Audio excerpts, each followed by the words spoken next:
Falávamos, viu, Samuel Venâncio, sobre essa sondagem, né? Ou essa especulação que surgiu aí de ontem para hoje em relação ao zagueiro Léo Duarte, passou lá pelo Flamengo, até falávamos aqui sobre uma certa surpresa, né? Com a especulação de um zagueiro vindo depois do que a gente falou ontem aqui sobre Zé Ivaldo, Luciano Castan, enfim.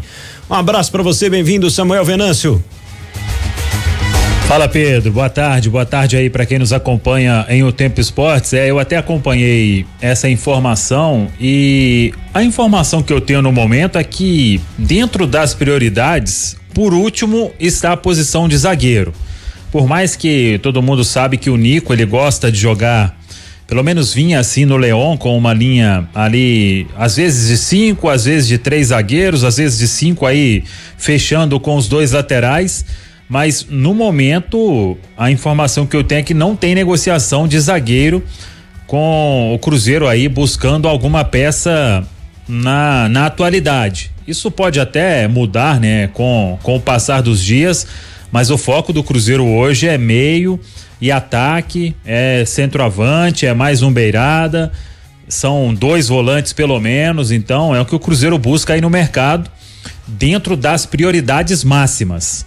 Se sobrar aí pode pensar em um zagueiro, mas trouxe o Zé Ivaldo, terminou o João Marcelo com uma impressão muito boa nos últimos jogos ali que ele teve chance, então vamos aguardar, mas repito, informação é que agora não tem nenhuma negociação de zagueiro em andamento. Claro que se pintar uma boa oportunidade, aí passa na frente de tudo, né?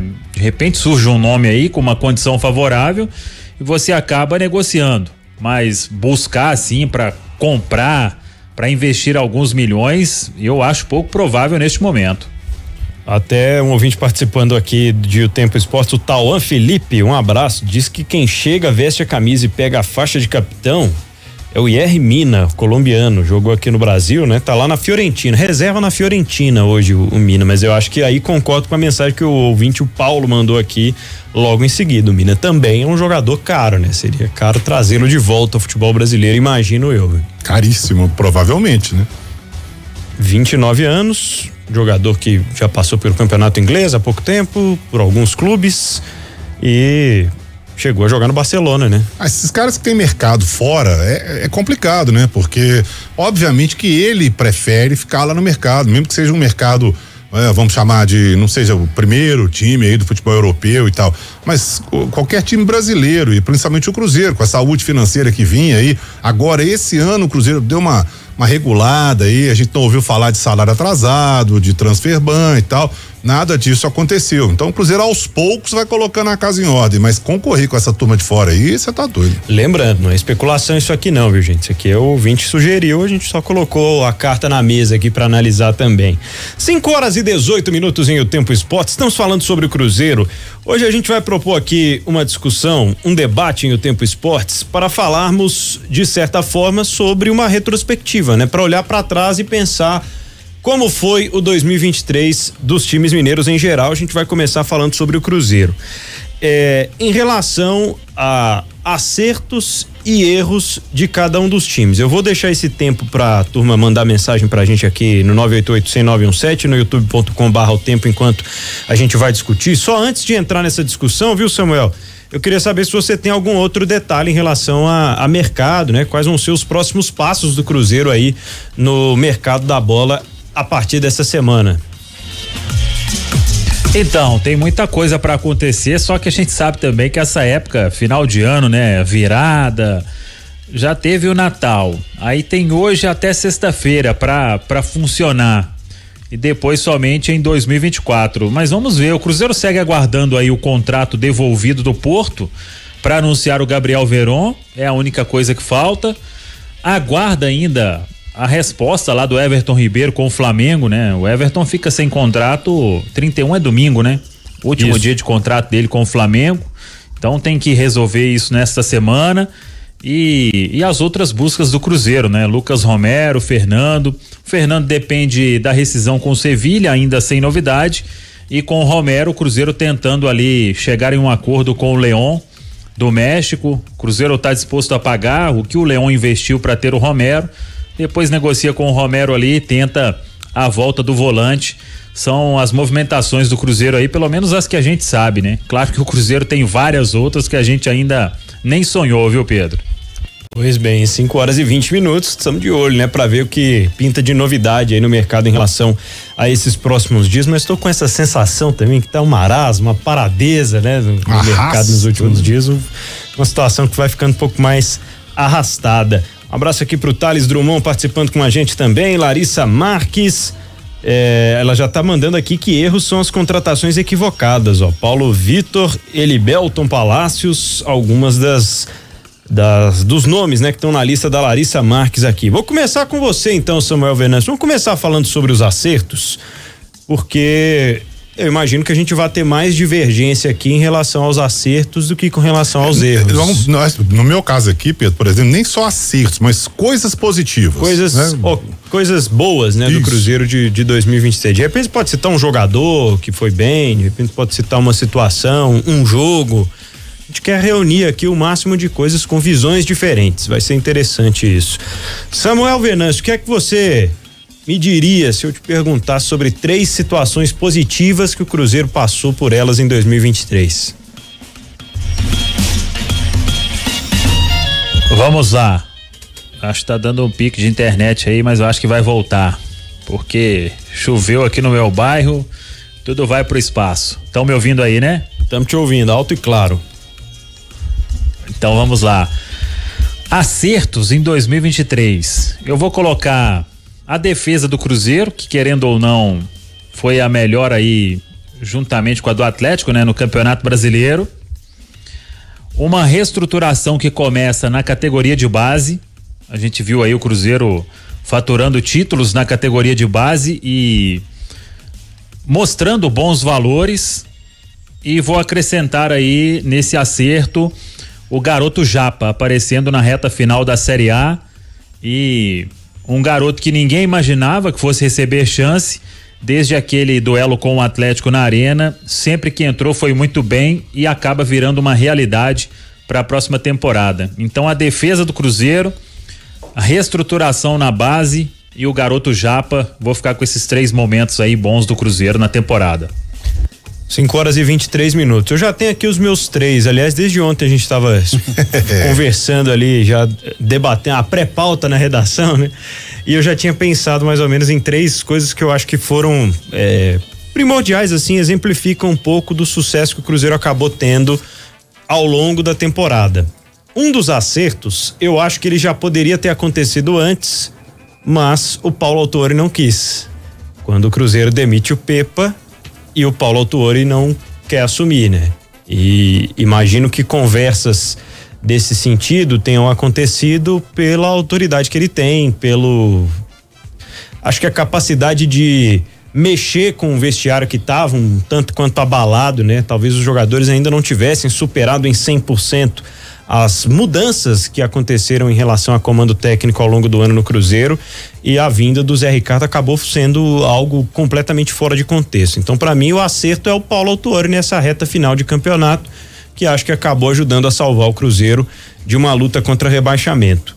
Aí eu vou para as laterais do Cruzeiro. Eu acho que foi um grande acerto o Cruzeiro apostar, e por mais que houve momentos na temporada em que os dois oscilaram, os laterais para mim foram situações positivas, foram acertos do Cruzeiro, tanto o William quanto o Marlon no momento em que jogaram. Para mim os titulares, né, das laterais na maioria do tempo foram muito bem, ajudaram essa consolidação defensiva que até o Samuel citou aqui entre as 3 coisas dele, e ajudaram também de uma forma muito efetiva, principalmente o esquerdo, né, o Marlon, a criação no ataque. O outro acerto é o clássico, né? Não tem como. A forma como o Cruzeiro encarou o primeiro clássico na Arena MRV. Isso aí vai ficar na história para sempre. Ganhou lá dentro, encarou o Atlético de igual para igual. Para mim são esses três destaques aí, se fosse me pedir os highlights aí do Cruzeiro na temporada, viu, Seabra? Inclusive tem um ou 2 que batiam aí, né? Como nós conversamos antes, eu falei, vamos pegar outra coisa então para sair um pouco do que a gente já tinha conversado. Eu enumerei aqui o seguinte, Pedro, primeiro o início do Campeonato Brasileiro, ainda com o Pepa, que foi um início muito promissor e deu muita esperança ao torcedor do Cruzeiro. Depois foi um campeonato irregular, lutou contra o rebaixamento e tal, mas esse início mostrou que muitos jogadores ali poderiam ainda render mais, até os laterais, inclusive, foram muito bem naquele início do Campeonato Brasileiro, e acabou que o Cruzeiro depois se perdeu e tal, e disputou para não cair. Mas aquele início de Brasileiro com o Pepa, principalmente o Cruzeiro voltando da Série B para a Série A, eu achei que foi bem positivo. Outra coisa foi o não rebaixamento. Eu acho que aí é pro Cruzeiro parar e pensar agora, sim, em 2024, a partir daí, o Cruzeiro tentar pelo menos voltar a pensar como o Cruzeiro Esporte Clube. O Cruzeiro não pode ficar pensando em não ser rebaixado. Vou depender do Bahia, depender do Santos, o Santos já caiu, depender do não sei quem, do Vasco. Não, o Cruzeiro tem que fazer o dele. O Cruzeiro, se não for para brigar lá em cima, é meio de tabela, não é para ficar correndo risco aí até a última rodada, quase caindo e penúltima rodada, não. O Cruzeiro não caiu, isso é positivo, ótimo. Agora é pensar olhando para cima. E a terceira coisa positiva que eu enumerei do Cruzeiro aqui esse ano foi a torcida do Cruzeiro. O torcedor do Cruzeiro, mesmo com toda a irregularidade do time, comprou a ideia, bancou, foi lá, lotou o Mineirão enquanto pôde, né? Enquanto os verdadeiros torcedores lotaram, outros que fizeram o que fizeram na Vila Capanema, é outra história, mas o verdadeiro torcedor do Cruzeiro, inclusive no Sub-20, né? Que bateu o recorde da categoria aí de público no Brasil, então tá de parabéns o que fez o torcedor do Cruzeiro em 2023, e a gente espera que em 2024 o torcedor continue apoiando dessa forma, e eu acho que vai, né? Porque o Cruzeiro vai comprar essa ideia, o torcedor vai comprar essa ideia, já comprou, para manter o Cruzeiro, para ajudar a manter o Cruzeiro na Série A e manter o Cruzeiro brigando lá em cima, né? Pepa, torcida e... Pepa não, é início do campeonato. Início do Brasileiro com ainda o Pepa, com né? Pepa, torcida e o não rebaixamento. E o não rebaixamento são os acertos aí, os fatos positivos. Na verdade, vamos mudar, a permanência. Boa. Vamos olhar pro outro ângulo, né? Porque era o objetivo principal, né? A gente é que se iludiu no começo lá, quando o Cruzeiro começou a jogar muito bem no início do Campeonato Brasileiro com o Português. 5:27, Fred Teixeira, 3 acertos ou 3 situações positivas do Cruzeiro esse ano, Fred. Como eu não havia colado antes, a minha ficou um pouco igual que já foram citados, 2 delas foram citadas, a eficiência dos laterais, como o Pedro já falou, a segurança defensiva citada pelo Samuel. O Cruzeiro tem a melhor defesa, muito em função dos laterais, sim, mas também por boas exibições, Rafael Cabral e Luciano Castan, figuras centrais nessa defesa.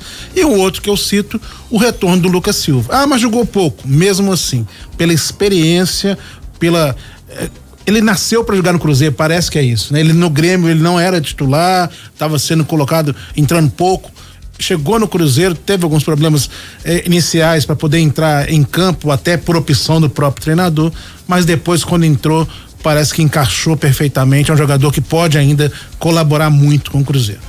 E Fred Teixeira, erros desta temporada de 2023, que é que ficou de negativo e mais marcante nesse ano, hein, Fred? Erros aí seria fácil enumerar vários, né? Mas vamos citar só 3, e dentro desses 3 eu concordo com a ouvinte que colocou aí as contratações duvidosas. O Cruzeiro errou muito nas suas contratações. Matheus Davó, Paulo Vitor, Reinaldo, Igor Formiga. Daria pra fazer uma lista de um time inteiro. Não esquece de contratações. Do Palácios aí, né? Palácios. Esses dias vocês falaram do Davó, que eu nem lembrava disso, mas teve isso mesmo. Dá pra fazer uma lista, um time completo de contratações duvidosas, vamos dizer assim.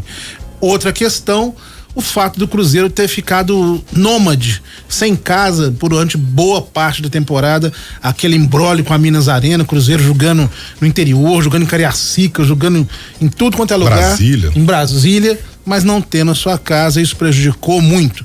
O Cruzeiro teve péssimos números como os mandantes, muito também por essa falta de um local próprio. Mas se mandasse no Mineirão, quer dizer que ia ganhar? Não quer dizer, mas a ausência de um estádio fixo para mandar seus jogos realmente foi um elemento muito ruim para o Cruzeiro. E a última que eu penso, a rotatividade elevada na troca de técnicos.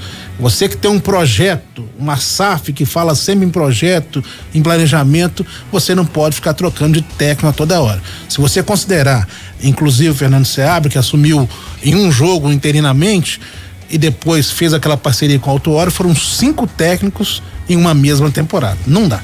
É demais. 5:30 aqui na FM O Tempo. Já vou registrar aqui as participações, os erros e acertos que os ouvintes cruzeirenses estão mandando pra gente também.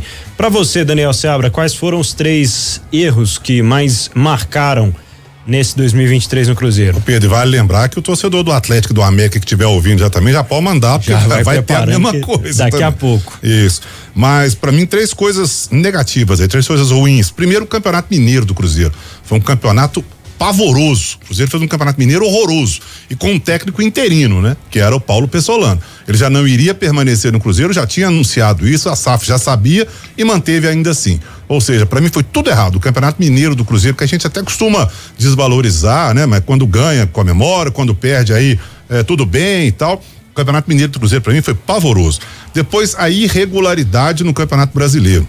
O Cruzeiro tinha time pra brigar um pouco mais em cima do que ficar aí até a última rodada, a penúltima rodada, brigando para não cair, batendo na trave e perde não sei quantas seguidas. O Cruzeiro teve 2 sequências aí de, sei lá, 8, 9 jogos sem vencer, uma coisa, né, estranha ali no meio do campeonato. Começou bem e depois ficou muito irregular no campeonato. E a terceira, aí vai na questão de treinadores que o Fred falou, mas para mim especificamente o Zé Ricardo. O Zé Ricardo para mim foi um ponto fora da curva. Ninguém entendeu nada quando a SAF anunciou o Zé Ricardo, porque vinha com Pesolano, passa pelo Pepa, o próprio Fernando Seabra que foi interino e tal. De repente aparece o Zé Ricardo. Ninguém entendeu nada. Eu acho que e o trabalho dele no Cruzeiro foi muito ruim, não por culpa dele. Chegou, pegou o bonde andando aí, tentou fazer alguma coisa, mas conseguiu fazer nada, não conseguiu montar um time. A gente não sabia nem quem ia jogar. Eu acho que nem os próprios jogadores sabiam. Não sei nem qual é o esquema que o Zé Ricardo queria montar no Cruzeiro. Então a contratação. E agora o Cruzeiro volta àquele, parece que deu um ponto fora da curva e o Cruzeiro agora volta a mesmo trilho, né? Que estava antes com Pesolano e Pepa. Mas para mim a contratação do Zé Ricardo foi muito equivocada. Eu até tinha anotado para falar sobre essa contratação, porque fugiu muito do script, né? Fugiu muito da ideia inicial de jogo, da ideia inicial que o Cruzeiro tinha em relação a aproveitamento de jogadores que eram mais experientes, ou precisava, né, de um treinador um pouco mais experiente também para retomar, buscar o futebol que o autor foi encontrar depois, até de repente no Nicão, em alguns jogos a reta final, sei lá. Mas o Zé Ricardo, um treinador que poderia, né, fazer um papel ali no aproveitamento de jovens jogadores, acabou não sendo muito assim também. Enfim, 5:33. Eu destaquei aqui os seguintes pontos negativos da temporada do Cruzeiro, para mim foram muito marcantes. Um deles vai de encontro ao que o Fred falou sobre o time jogar cada hora num lugar, que é a declaração do Ronaldo depois daquela derrota pro Flamengo, jogando responsabilidade para a torcida e de certa forma sendo ríspido com torcedores que viajaram para vários estados e estádios para acompanhar o time, que estavam apoiando, de certa forma fizeram, né, o que podiam para acompanhar o Cruzeiro ao longo dessa jornada que o Cruzeiro fez por outros estádios também. E a declaração foi incompatível com o que ele mesmo vinha pregando. Tanto que depois ele próprio vem falar sobre a declaração em relação ao erro que cometeu e ao apoio que era necessário da torcida. Até fala depois, né, que se não fosse a torcida a situação seria bem pior naquele instante. Outro erro para mim, o Fred falou sobre as contratações, especificamente a quantia paga e o custo-benefício do Wesley. Eu acho que isso aí precisa ficar anotadinho ali num post-it o ano inteiro, colocar lá no quadro para não esquecer que o Cruzeiro fez isso, que não vai ser garantia de sucesso pagar caro num jogador, que não vai ser garantia de insucesso também você tentar aproveitar um jogador que está encostado num outro elenco mais forte. Mas essas contratações, elas precisam ser, de certa forma, melhor trabalhadas. Acho que pelo marketing que se criou, por tudo que se criou de expectativa, essa contratação do Wesley foi uma grande decepção para mim na temporada do Cruzeiro. O outro ponto, eu acho que é bem parecido com relação ao que vocês falaram sobre os treinadores, mas acho que é bem tático, assim. É a falta de um jeito de jogar. O Cruzeiro perdeu a característica mais aguerrida, de um time de transição rápida, de um time que conseguiu mostrar um padrão de jogo em 2022 e em 2023 teve muita dificuldade para ser um time padrão, a não ser o padrão que era não fazer gol, né? E para você, Samuel Venâncio, quais foram os 3 pontos negativos que mais chamaram a atenção? Vamos lá. Gilberto, um ponto negativo. A condução na saída do Pessolano, que já queria sair, ficou, tentou convencer, continuou e virou aquela bagunça. E o Zé Ricardo, em meio a tantos erros, né? Mas eu vou escolher esses 3 aí. Gilberto, condução da saída do Pessolano e Zé Ricardo. Eu ia falar também sobre não acordo com o Mineirão. Erro a gente tem que ficar aqui o programa inteiro, né, Pedro? Verdade, foram muitos, inclusive tem muitos ouvintes, né, mandando aqui sobre os erros dessa temporada. Torcedor, realmente foi um ponto positivo, acerto maior foi não atrasar salário, o erro foi o Zé Ricardo, é a mensagem do Charles Campos aqui no nosso WhatsApp. O Fadel falando aqui sobre Gilberto e Wesley, quantidade de gols perdidos, na opinião dele foram esses jogadores que enterraram aí a passagem do Pepa pelo Cruzeiro. O Careca Hernandes mandou aqui, ó, acertos, William, Marlon e Japa, erros, Gilberto, Wesley e Zé Ricardo. Wesley e Gilberto entrando em várias listas aqui, inclusive. Um abraço pro Sidmar André em Ipatinga. De positivo, o amor incondicional da torcida que não abandonou esse time ruim. E de negativo, tem um dono que não vive a empresa. Falando aqui, ó, de não vive a empresa de 2 bilhões de perto.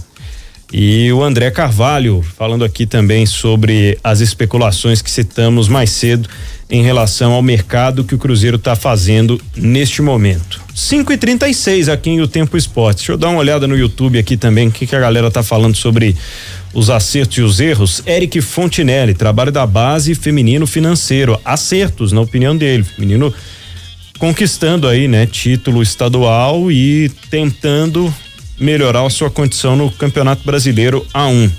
O Cláudio Heleno, Henrique Dourado, foi um baita erro contratar um jogador que não jogava há 2 temporadas. Nossa, esse aí foi mesmo. Ele conseguiu recuperar o William, o Henrique Dourado foi totalmente o contrário. Né? Eu até acho que foi negativo, e aí até o que Samuel colocou o Gilberto, claro, eu entendo o lado, eu acho que foi negativo, né? Wesley, Gilberto, Nicão, mas eu não considero essas contratações erros, porque elas foram boas contratações, só que deu tudo errado. A gente esperava o quê do Gilberto? Muitos gols, como ele sempre fez onde ele passou. Ele chegou no Cruzeiro e não fez nada. A gente esperava do Wesley o futebol que ele já mostrou no Palmeiras, por exemplo. Acho que foi caríssimo, foi acima do que deveria. Mas contratou, ok, esperava pelo menos um bom futebol. E ele não mostrou nada. Assim como o Nicão também, que foi muito pouquinho, mostrou pouquíssimo do que se esperava. Então essas 3 aí para mim foram boas contratações que deram errado. 5h38. Algum destaque final aí nesta terça-feira, Samuel Venâncio? Então, só aguardando mesmo essas movimentações e o Nico, que vai chegar agora já na outra semana, ele finalizou depois do Mundial, ele ficou um período de férias lá em Dubai, nos Emirados, com a família, ele já está voltando para o México, finaliza detalhes da mudança. Não acho que vai dar tempo de passar na Argentina, ou talvez ali a virada na Argentina, né? E vem para Belo Horizonte para iniciar os trabalhos no dia 5, quando começa a pré-temporada na Toca da Raposa 2. Muito bem, Samuel Venâncio, amanhã você volta aos cuidados do Rafael Leal, viu? Então, um abraço para você, obrigado pela parceria aí nos últimos dias aqui em O Tempo Esportes. Fechou, Pedro, eu que agradeço e tamo junto, vamos aí porque essa época o trabalho não para, né?